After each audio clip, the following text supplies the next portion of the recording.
I've told you this story before. We're going to rewind. I'm going to tell you it again.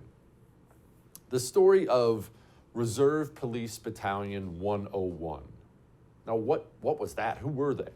They were in the German army in World War II. Now, I need to explain. Everyone in the German army in World War II was not a Nazi, all right? Now, obviously, a bunch were. When you talk about the Einsatzgruppen and SS types and those guys, there were a bunch of card-carrying Nazis in there, hating Jews, all the evil stuff. But a bunch of guys just happen to be in the German army or love Germany when Hitler takes over and, let's go kill everyone. And they're looking around thinking, okay, let's do it.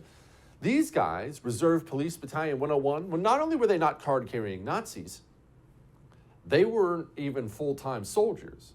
Reserve Police Battalion, what was their job? Whenever the front line, tip of the spear types would take over an area, well, they need to go on and take over other areas. You don't leave your top guys back to guard checkpoints and things like that.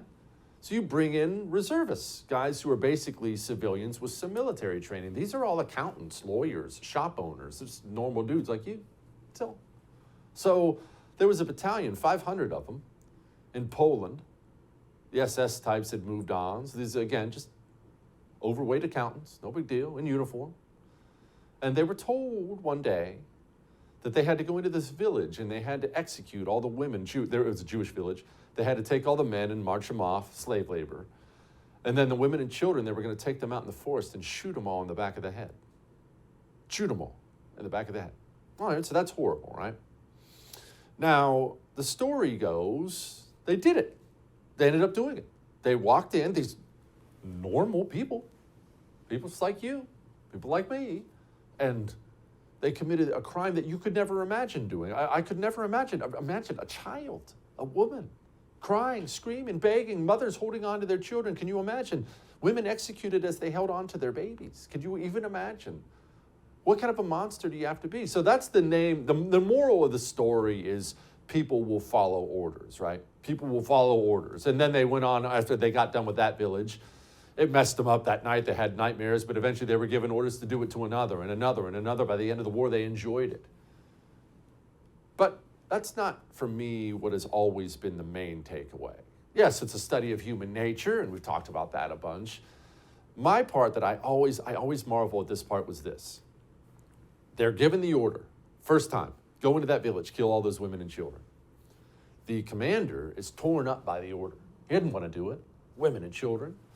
And he knows his men are not going to want to do it either. So he stands in front of 500 of them, and he tells them, hey, this is optional. Anyone, you won't be punished. Anyone who doesn't want to go into that village and kill women and children, you don't have to, guys. And the story is 10 men of 500 stepped forward and said they didn't want to. And that's the part of the story I always focus on. That's the part of the story that always blows me away, because why was it only 10? There are 500 men there. Again, we're not talking about psycho Nazi types. 500 men there.